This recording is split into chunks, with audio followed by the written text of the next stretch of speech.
Alhamdulillahirabbil alamin wa bihi nasta'in ala umuri dunya waddin.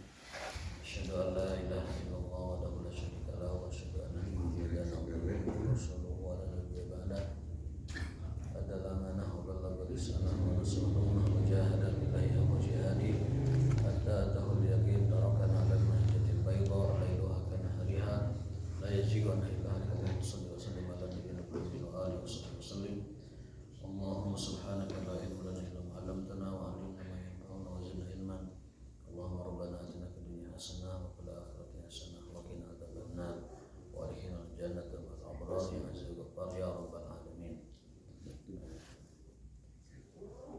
Bapak sekalian yang dimuliakan oleh Allah Subhanahu wa taala, insyaallah kita akan melanjutkan kajian hadis Sahih Bukhari dan sekarang kita menginjak ke hadis berikutnya.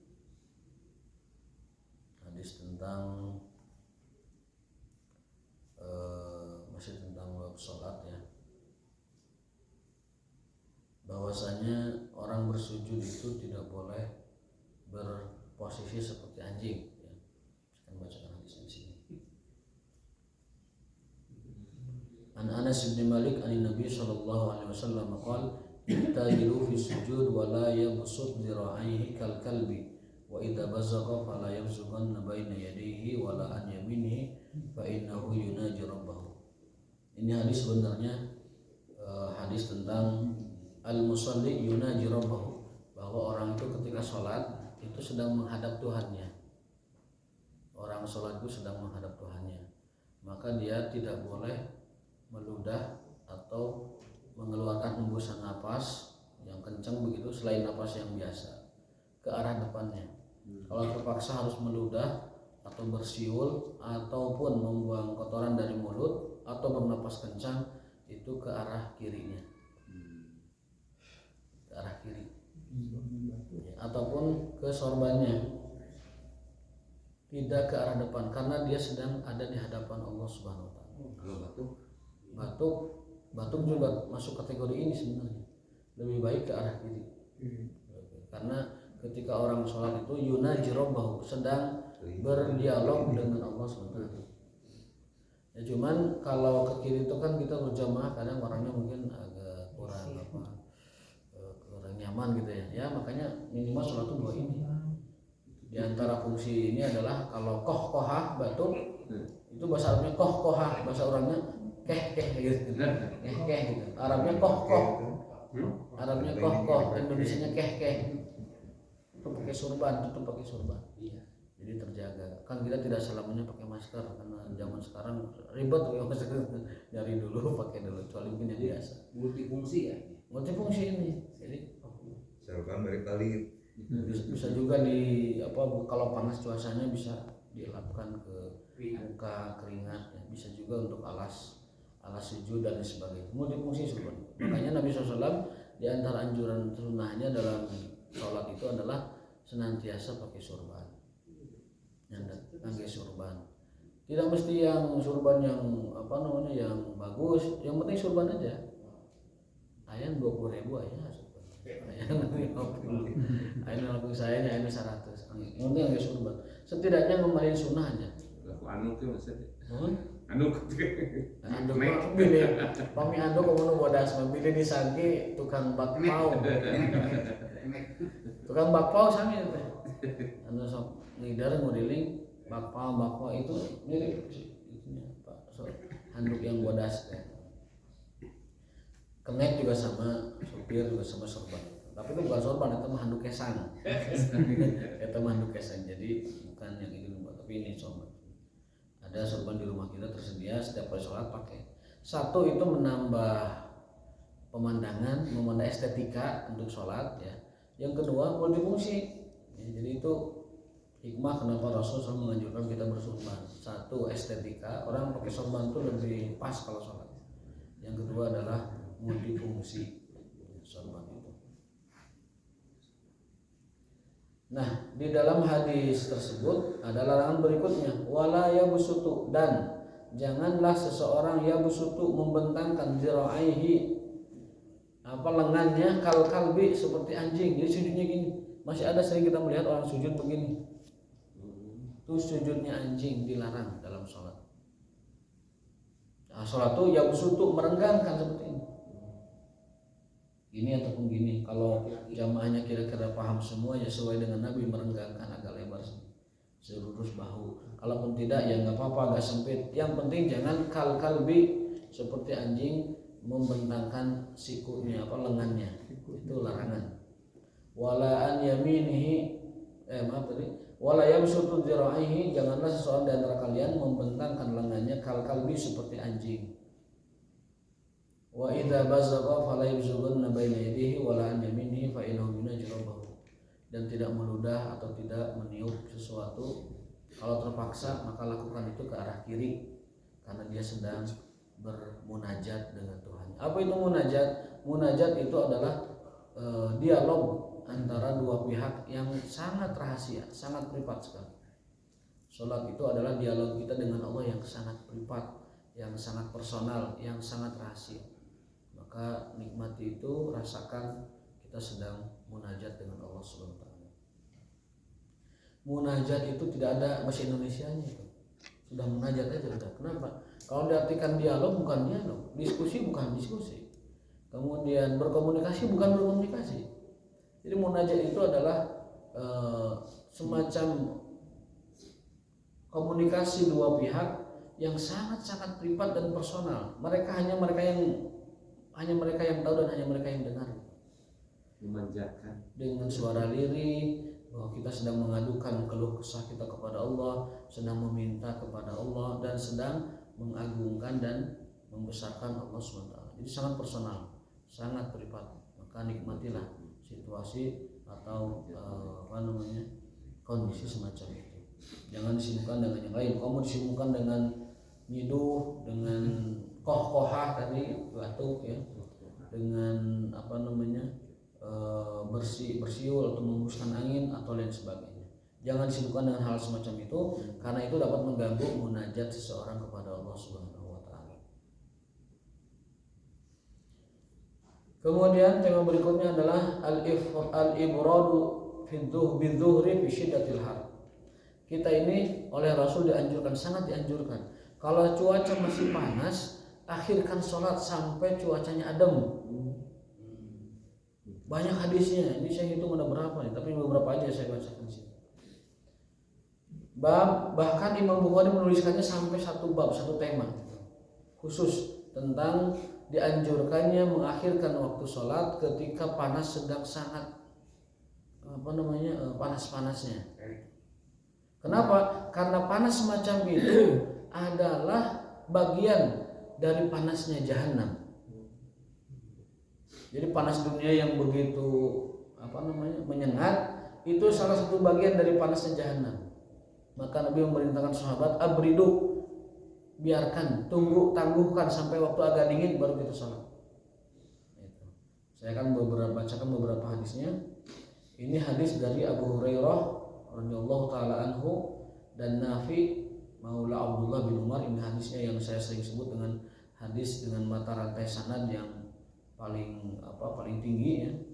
Dari Abdullah bin Umar annahu haddatsahu an Rasulillah sallallahu alaihi wasallam annahu qala fa idza ishtadda al-harru, jika kondisi panas, cuaca panas itu sangat-sangat dirasakan, fa abridu, maka tangguhkan salat, undurkan salat, anis shalah fa inna syiddatal harri, karena panasnya udara min fayhi jahannam, adalah dari dari kobaran api jahanam. Jadi kalau kita merasakan panasnya di dunia ini sangat panas, itu adalah bagian dari kobaran api jahanam. Di sana 70 kali lipatnya, tapi di dunia itu sebagiannya. Maka Rasul memerintahkan abridu dari kata bardun atau bardan, artinya dinginkan suasananya sampai adem baru sholat. Ya, tidak sholat ketika panas. Bardan ada ayat lain. Perintah Allah kepada api, qulna ya naru kuni bardan wa salaman ala Ibrahim. Wahai api, jadilah engkau dingin dan keselamatan bagi Ibrahim alaihissalam. Qulna ya naru kuni bardan wa salaman ala Ibrahim.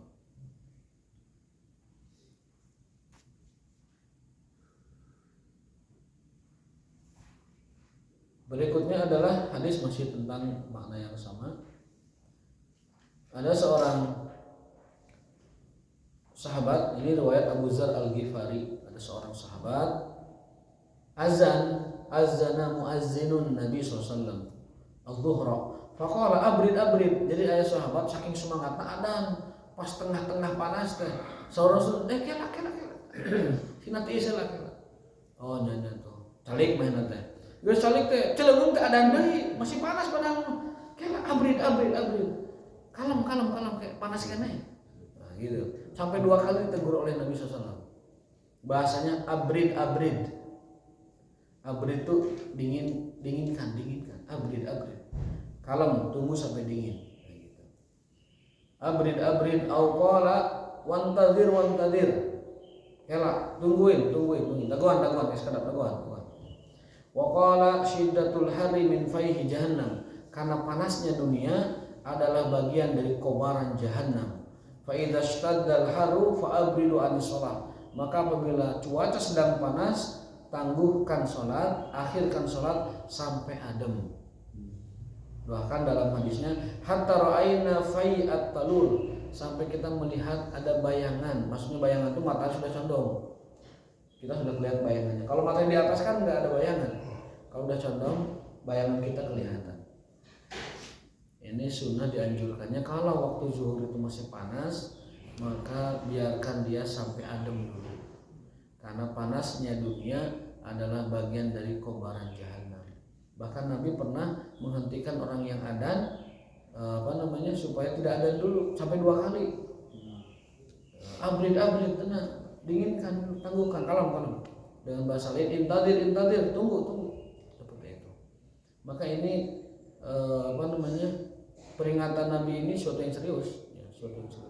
Beliau tidak ingin umatnya itu sholat pada kondisi yang dimana itu memberatkan mereka, karena panasnya dunia bagian dari kobaran jahannam. Kita diperintahkan untuk menangguhkan waktu sampai ada ini. Meskipun dalam masjid, Ustaz. Nah itu pertanyaannya, bagaimana kalau kondisi sekarang kan masjidnya dingin, masjidnya AC, iyo gitu kan? Apakah itu merubah mengecualikan hukum yang oleh Nabi tunggu dulu karena suasana sedang panas? Kalau menurut saya bukan hanya situasi di masjidnya yang adem, karena zaman Nabi juga meskipun masjid itu masih tradisional tapi atapnya pakai pelepah kurma, jadi atapnya sudah dingin sudah, tapi udaranya panas. Kalau di kita sekarang berangkat dari rumah ke masjidnya tuh panas banget. Di bumi, di blok non itu kan dia panas. Blok F, blok R, segala macam panas ya. Kerasa. Nah itu kita dianjurkan untuk menangguhkan sholat zuhur sampai suasana agak adem. Permasalahannya kalau kita ngamalkan itu ketinggalan sholatnya di orang lain.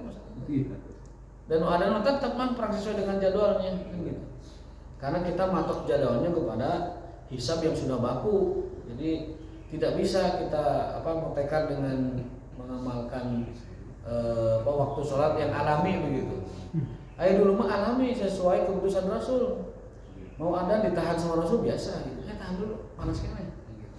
Kalau sekarang muadzin digitukan protes, ini waktunya sudah masuk gitu. Maksudnya kita tahan dulu, Pak, masih panas. Pasti begitu jawabannya, karena waktu sudah masuk. Atau nanti jawabannya tuh atau nggak enak ada jam 1 orang-orang sudah sholat beres. Nah gitu. Itu karena pewaktuan kita sudah mengacu kepada standar waktu yang baku, yaitu hisab yang ditetapkan oleh kementerian ataupun oleh lembaga yang sudah baku itu. Tapi kalau waktu sholatnya masih alamiah seperti zaman Nabi yang menentukan muadzin, adan jam seperti itu, ataupun imamnya beliau sendiri, jadi terserah beliau mau 20 menit, 30 menit, 10 menit dari azan itu terserah beliau, dikembalikan kepada Rasulullah SAW. selaku imamnya, karena yang punya waktu sholat itu imam, yang punya sholat itu imam. Jadi kalau imamnya nggak nyuruh qomat, muadzin jangan qomat sebenarnya. Nunggu muadzin, berapa lama pun muadzin nunggu sampai imamnya nyuruh qomat, baru dia qomat. Itu alaminya begitu. Tetapi zaman sekarang sekali lagi kita kembali kepada pewaktuan yang sudah baku, imam dan muadzin seolah bersepakat bahwa waktu yang disepakati adalah waktu itu dan lain sebagainya. Kalau jamaah mah tidak punya waktu, tidak punya hak menentukan qomatkan, kemudian sholatkan, azankan, jamaah tidak punya. Yang punya panggilan azan muadzin, yang punya sholat imam. Itu dua orang itu yang punya kewenangan di dalam mengelola sholat kaum muslimin. Jamaah mah tidak punya kewenangan kuasa nyuruh anda nyuruh qomat sebenarnya. Kan tetapi karena di kita tadi sudah saya katakan sudah bertolak ukur kepada ukuran yang baku, maka kita sepakat saja semuanya bertemu di titik yang sama, yaitu kalender ataupun pewaktuan yang sudah disepakati. Tidak apa-apa, karena umat Islam itu ala syurutihim, umat Islam itu sesuai dengan kesepakatan mereka. Menurut saya tidak apa-apa, bukan suatu yang krusial. Berikutnya adalah hadis Rasulullah SAW bahwa ini masih tentang larangan sholat ketika cuaca masih panas. Larangan sholat sampai Rasul menyuruh dinginkan. Ternyata ada sebuah hadis bahwa neraka itu pernah mengeluh kepada Allah. Neraka itu mengeluh kepada Allah. Saya akan bacakan hadisnya. Washtaqatin naru ila rabbiha faqalat ya rabbi akala ba'di ba'dan. Neraka mengeluh kepada Allah dan mengatakan, wahai Tuhanku, akala ba'di ba'dan, diriku memakan satu sama lain. Jadi neraka mengeluh kepada Allah karena di neraka itu masing-masing sesama neraka itu memakan dirinya sendiri, saling menghancurkan gitu. Jadi neraka itu selain menghancurkan manusia yang masuk ke dalamnya dan jin yang membangkang, dia pun merusak satu sama lain. Jadi neraka itu sifatnya menghancurkan satu sama lain, membakar satu sama lain. Jadi semakin panas. Ya. Di dalam neraka itu, neraka sendiri saling membakar, saling menghancurkan. Bukan saja menghancurkan manusia, tetapi juga menghancurkan satu sama lainnya. Gimana nggak kebayang kondisi seperti itu? Jangankan menghancur orang-orang yang dikirim kepadanya, dia sendiri saling membakar neraka itu. Jadi bahasa orang nama palentab-lentab itu.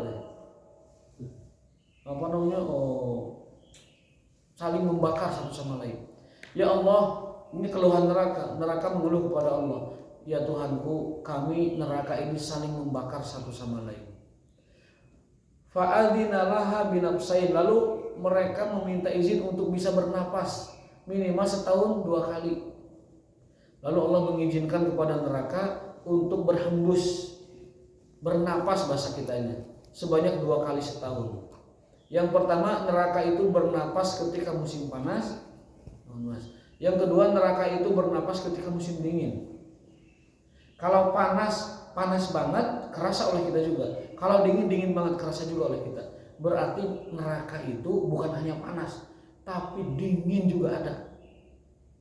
Panasnya membakar 70 kali lipat panas dunia, dinginnya juga sangat dingin, mematikan. Membeku, mematikan. Jangankan kita berada di neraka yang dinginnya membeku, kita di mana itu megang es saja itu 5 menit nggak kuat. Ngegebrus ke salju aja ataupun ke air yang genangan bekas salju yang mencair nggak akan kuat, mati kita kedinginan. Saraf-saraf kita beku, darah kita beku, ya, kemudian seluruh badan beku, napas juga jadi beku, otak beku, mati. Dingin banget itu mematikan, panas banget mematikan. Nah, neraka itu punya 2 sifat, dinginnya banget mematikan, panasnya berkobar, menghanguskan. Jadi bagi penghuni neraka itu ada dingin, ada, tetapi siksaan dinginnya, bukan dingin yang menenteramkan. Ini dalil menunjukkan bahwa neraka itu punya dua sifat, dingin banget atau panas banget. Fa'adinalah binafsaini nafsin fi syita'i, neraka itu bernapas sekali di musim dingin, wa nafsin fi syaib, dan bernapas sekali di musim panas. Fa huwa asyadu ma tajiduna minal hari wa asyadu ma tajiduna minal jamharir. Kata Nabi, itu panasnya panas yang tidak pernah terbayangkan neraka itu, dan dinginnya dingin yang tidak pernah terbayangkan. Jadi mending mana Pak di neraka teh, mending dingin mending panas? Teu aya mendingna neraka mah. Dinginnya dingin mematikan, panasnya panas membakar dan menghancurkan. Jadi kalau neraka saja mengeluh kepada Allah, bagaimana dengan penghuni-penghuninya, manusia yang memasuki ke dalam neraka? Mudah-mudahan Allah menjaga kita dari panasnya neraka ataupun dinginnya neraka. Tapi kenapa hanya disebut nar saja, api? Karena galibnya, umumnya neraka dikenal dengan panasnya. Padahal dingin juga ada, dinginnya sangat mematikan.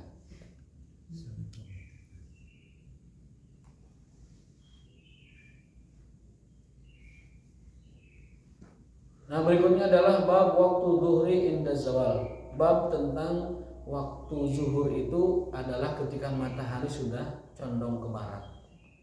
Karena diharamkan sholat ketika matahari tepat di atas kepala kita. Ada 3 waktu kita diharamkan sholat. 1, matahari saat muncul. Tulu sebelum syuruk itu namanya tulu. Tulu itu sebelum syuruk. Maka syuruk itu memang harus, kalau lebih aman lebihkan sedikit dari waktunya. Khawatir itu masih tulu. Waktu tulu itu waktu keluarnya tanduk setan. Ada hadisnya bahwa tulu itu tola'a qarnu syaiton, tanduk setan itu sedang keluar di dunia itu. Maka kita dilarang untuk melakukan sholat. Tulu itu beberapa saat sebelum syuruk. Maka syuruk yang lebih aman tuh kalau tulunya sudah beres kita syuruk. Jadi tidak berdempetan, khawatir masih syuruk gitu. Jaga-jaga. Nah, di sini disebutkan bahwa hadis dari Anas bin Malik, anna Rasulullah SAW kharaja hina zaghat asy-syams fa shalla dhuhra fa qama 'ala al-minbar wa dzakara sa'ata fa dzakara anna fiha umuran izaman summa qala. Nah, selain yang diharamkan sholat itu waktu tulu matahari, yang kedua adalah ketika matahari tepat di atas kepala, itu juga haram sholat, dilarang. Itu sekitar 10 menit sebelum zuhur. Kalau sebelumnya masih waktu duha, kalau sudah 10 menitan sekitar itu waktu yang diharamkan, ketika matahari tepat sekali di atas kepala kita. Yang ketiga, waktu diharamkan itu ba'da asar sampai menjelang maghrib. Itu waktu diharamkan, atau sampai waktu maghrib ya diharamkan kita sholat. Dalam kitab Kifayatul Akhyar bukan hanya diharamkan sholat, tapi diharamkan juga mengubur jenazah di waktu itu. Tidak boleh mengubur jenazah ba'da maghrib, ba'da subuh. Tidak boleh mengubur jenazah pas tepat di waktu zuhur. Tidak boleh mengubur jenazah di ba'da asar. Itu dalam kitab Kifayatul Akhyar fikih Syafi'i ya. Nggak boleh menguburkan jenazah di waktu itu, karena waktu itu waktu diharamkan sholat, waktu terlarang untuk sholat. Maka menguburkan jenazah juga tidak dianjurkan di waktu itu, bahkan dilarang. Kecuali orang yang belum sholat fardu atau ada sebab khusus sholat sunnahnya. Sholat fardu itu asar subuh, misalkan dia belum subuh, bangun 5:30. Nah, bagi orang yang belum fardhu tidak ada waktu larangan. Kaidahnya, bagi orang yang belum orang belum sholat wajib, dia tidak punya waktu larangan. Orang yang belum sholat wajib tidak ada waktu larangan, maka dia bangun jam berapa aja habis subuh, sholat subuh. Bahkan ketika dia bangun tengah siang juga, waktu diharamkan sholat ketika matahari di atas kepala, tetap orang tersebut wajib sholat subuh karena belum subuh. Ba'da asar juga sama, kalau orang bangun misalkan ketiduran zuhur, bangunnya ba'da asar, bagi orang lain haram sholat waktu itu, tapi bagi dia yang belum asar, dia tetap wajib sholat asar. Karena waktu larangan tidak berlaku bagi orang yang belum menunaikan sholat wajib, hanya berlaku bagi orang yang mau sholat sunnah. Itu pun sholat sunnah yang khusus tetap dibolehkan. Contohnya adalah tahiyatul masjid, sholatnya khusus. Sholat lain nggak boleh, tahiyatul masjid boleh karena dia khusus terikat dengan tahiyatul masjidnya, terikat dengan masjidnya. Atau sholat jenazah itu juga sholat khusus terikat dengan keberadaan jenazahnya, maka itu dibolehkan. Selain itu tidak diperbolehkan seseorang melakukan sholat apapun, baik sholat mutlak ataupun sholat lainnya yang dilarang oleh Allah Subhanahu wa taala melalui lisan Rasulnya di waktu yang 3 terlarang tersebut, supaya kita memahami apa saja waktu yang dilarang untuk sholat. Suatu hari Rasulullah SAW pernah naik ke atas mimbar sholat zuhur, lalu naik ke atas mimbar. Fadzakara sa'ah, dan beliau mengingatkan umatnya tentang hari kiamat. Beliau itu sering kalau habis sholat naik mimbar mengingatkan kiamat. Bukan hanya sholat zuhur, tapi sholat yang lain juga sering begitu. Kadang pernah suatu hari beliau itu ceramah tentang kiamat dari subuh sampai zuhur. Pernah dalam hadis yang sangat panjang, silakan lihat di Riyadhus Shalihin atau di kitab lain. Itu beliau pernah dari sholat subuh itu beliau berceramah mengingatkan orang tentang kiamat sambil beliau itu berpegang kepada tongkatnya biar kuat berdirinya gitu sampai siang ceramah tentang hari kiamat, tentang Dajjal, tentang tanda kiamat, tentang kondisi yang sangat genting di hari kiamat, tentang dahsyatnya hari kiamat itu sampai siang, dan juga ujian yang akan ditimpa oleh umatnya di akhir zaman itu semua beliau ceritakan sampai siang. Ceramah. Tapi tidak tiap hari beliau. Kalau yang panjang itu sesekali saja. Kalau melihat waktu yang tepat menyampaikan tentang peringatan hari kiamat dan kisah-kisah hari kiamat itu beliau perlu waktu yang panjang menerangkannya. Tapi kalau yang nasihat harian itu tidak sepanjang itu, mungkin beberapa kata saja, beberapa ungkapan nasihat beliau kepada umatnya. Nah, suatu hari beliau SAW sholat zuhur lalu naik ke atas mimbar dan berpidato tentang hari kiamat. Fadzakara anna fiha umuran izaman, dan beliau menyebutkan kondisi-kondisi yang sangat genting dan menyeramkan di hari kiamat. Tsumma qala man ahabba an yas'al an syai'in falyas'al fala tas'aluni an syai'in illa akhbartukum ma dumtu fi maqami hadza. Setelah beres ceramah tentang hari kiamat, tausiah hari kiamat, beliau mengatakan silakan kalau ada yang bertanya silakan. Semua akan saya jawab saat masih saya di tempat ini. Maksudnya apa? Beliau memberikan kesempatan seluas-luasnya. Kalau ada yang bertanya, silakan. Selama saya masih berdiri di sini, saya akan jawab semua pertanyaan. Gitu. Nah, di situ ada seorang mengatakan, bertanya namanya Abdullah bin Hudzafah As-Suhami atau As-Sahmi. Faqala man abi ya Rasulullah, siapa ayahku? Sahabat bertanya kepada Rasul, siapa ayahku? Karena pertimbangannya zaman jahiliyah, orang tuh kadang tidak tahu orang tuanya siapa dulu gitu. Abu Hudzafah bertanya, man abi, siapa ayahku ya Rasulullah? Qala abuka Hudzafah, nama ayah kamu Hudzafah. Jadi anak tidak tahu bapaknya, karena dulu zaman jahiliyah kan tidak tahu. Nama bapakmu namanya Hudzafah. Suma aksar an yakul. Kemudian Nabi mengatakan silakan, sok siapa yang mau bertanya silakan. Fabaraka Umar ala rukbatayhi. Umar itu langsung tersungkur ngadupruk karena lututnya gitu, berat gitu, bukan terjatuh istilahnya. Jadi para sahabat itu banyak yang bertanya, pertanyaannya segala rupa, ya Rasul saha kolot abdi gitu kan, banyak yang bertanya. Nah, Umar ini sampai lututnya itu ngadupruk bahasa Sunda nama. Nah, ini istilahnya bukan terjatuh, bukan bersimpuh. Umar itu sampai bersimpuh, lututnya itu ke tanah dan mengatakan bahwa radina billahi robba wa bil islami dina wa bi Muhammadin nabi wa rasulullah. Ya Rasulullah, kami sudah ridho Allah sebagai Tuhan kami, agama Islam sebagai agama kami, dan engkau Muhammad Rasulullah adalah utusan dan nabi kami, atau utusan Allah nabi kami.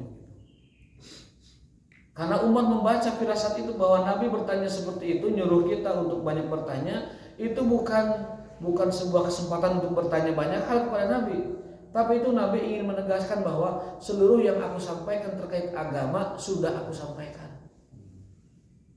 tentang kegaiban akhirat, tentang kejadian akhirat, tentang surga neraka, tentang fitnah akhir zaman, tentang hukum-hukum, sudah aku terangkan semuanya. Jadi Nabi menyuruh, ayo tanya, siapa yang mau tanya silakan. Selama aku masih di sini aku akan jawab. Umar paham isyarat itu.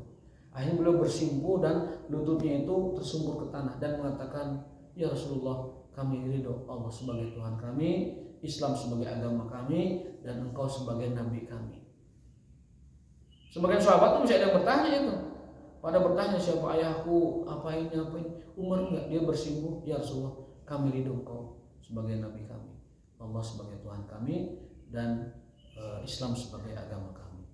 Makanya orang yang baca doa itu ketika pagi 3 kali, kata Nabi, dia mendapat 3 faedah. 1, mendapat keridhaan Allah, dan keridhaan Allah itu balasnya surga. Yang kedua, dia diampuni dosa-dosanya oleh Allah. Yang ketiga, Allah ridho padanya, diampuni dosanya. Yang ketiga, 1, mendapat keridhaan Allah, yang kedua diampuni dosanya, yang ketiga dimasukkan ke dalam surga. Dan yang paling besar yang pertama, Allah ridho padanya. Dengan membaca 3 kali, apa itu? Raditu billahi robba, wa bil islami dina, wa bi muhammadin nabiyya wa rasulah. Cukup 3 kali ketika pagi. Itu bacaan yang sangat dahsyat, yang tidak pernah ditinggalkan oleh orang-orang soleh sejak zaman Nabi Muhammad SAW. Fabaraka Umar ala rukbatayhi faqala radina billahi robba wa bil islami dina, wa bi muhammadin nabiyyan, fasakata summa qala wa uridatna. Kemudian baru beliau diam ketika Umar mengatakan, kami ridho ya Rasulullah dengan agama ini, kami ridho ya Rasul dengan Tuhan Allah, kami ridho dengan engkau sebagai utusan. Akhirnya Nabi diam begitu kan. Berarti yang kita bisa pahami adalah Rasul menyuruh bertanya itu bukan dalam arti kata sok nanya segala rupa, bukan, tetapi memastikan bahwa seluruh yang beliau sampaikan risalah itu sudah disampaikan. Maka Umar paham dan mengatakan radina billahi robba sampai akhirnya. Summa qala, kemudian beliau bercerita, uridat alayya al jannah. Kata Rasul, barusan aku diperlihatkan surga, wan nar, dan juga neraka. Anifan, barusan, fi irdi hadzal haid falam ara kal khairi wasyarr. Dan aku melihat tidak ada tempat yang lebih baik dari surga dan tidak ada tempat yang lebih buruk dari neraka. Jadi Rasul itu diperlihatkan surga neraka itu di tembok. Jadi seperti proyektor tembok itu. Ketika beliau pidato, kemudian meminta sahabat bertanya, ada yang bertanya, kemudian Umar mengatakan kami ridho ya Rasulullah. Lalu Rasul menatap ke dinding. Itu Rasul sedang diperlihatkan surga dan neraka. Berarti dindingnya Nabi itu, dinding masjidnya agak tinggi karena kelihatan ada layar di sana. Rasul diperlihatkan neraka dan surga di sebuah dinding. Jadi semacam ada layar gitu. Dan beliau mengatakan tidak ada tempat yang seburuk neraka dan tidak ada tempat yang sebaik surga. Artinya moal ayanu leuwih parah di neraka, moal ayanu leuwih parah indahna di surga. Itu berkenaan dengan hadis sholat zuhur. Hadisnya hadis zuhur, tapi berkenaannya dengan berita hari akhirat. Jadi beliau sholat zuhur, kemudian naik mimbar dan berpidato. Artinya yang namanya tausiah zuhur tidak mesti hanya waktu sholat Jumat saja. Jumat itu yang wajibnya. Kalau yang sunnah anjurannya silahkan ba'da zuhur, ada yang naik ke atas mimbar bertausiah, pidato dan sebagainya, dipersilahkan. Karena Rasul pun melakukan itu pada zuhur, sholat beliau di waktu zuhur, kemudian naik mimbar dan mengingatkan umat tentang hari kiamat. Tapi ada garis bawahnya ini. Kapan beliau waktu zuhur? Zaghatis syams, ketika matahari sudah condong.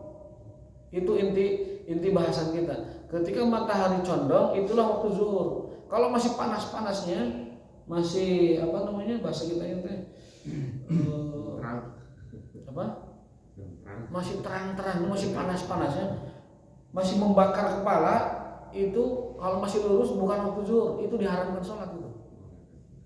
Biarkan dia condong dulu ke kiri atau ke kanan, ke barat kalau gitu ya. Nah ini agak condong nih, sudah nggak lurus lagi, maka itulah waktu zuhur. Jadi ulah pa berang-berang, ulah pa panas-panas waktu zuhur mah. Zuhur mah itu ketika condong matahari sedikit. Zagati syamsu artinya ketika matahari mulai condong, mulai miring. Itulah waktu zuhur. Jadi keliru kalau orang mengatakan waktu zuhur itu ketika matahari benar-benar tepat di atas kepala kita. Justru itu waktu yang diharamkan. Itu inti tema dari hadis tentang bab waktu zuhur inda zawal, bahwa waktu sholat zuhur adalah saat matahari sedang condong ke arah barat.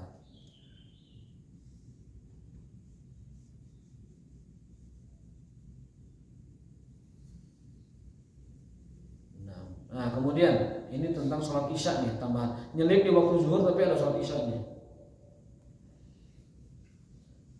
Dari Abu Barzah an Abi Barzah kana Nabi SAW yusolli subha wa ahaduna ya'rifu jalisahu wa yaqra'u fiha ma baina sittina ila mi'ah. Ketika Rasulullah SAW sholat subuh dan diantara kami ada yang mengetahui teman di sampingnya itu mengetahui bagaimana Rasulullah SAW membaca karena paling dekat dengan Rasul. Yaqra'u fiha ma baina sittin ila mi'ah.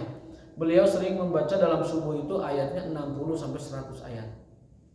Jadi sholat subuh mah bacaannya dianjurkan panjang 60 sampai 100 ayat. Tapi kalau kita dipraktekkan dendek biasanya 60 ayat 100 ayat dendek biasanya. Karunya karena mungkin tidak biasa atau mungkin juga sudah kondisinya ada yang sepuh, ada yang kurang kuat dan sebagainya. Maka hadis ini taruhlah ini menjadi pengetahuan saja.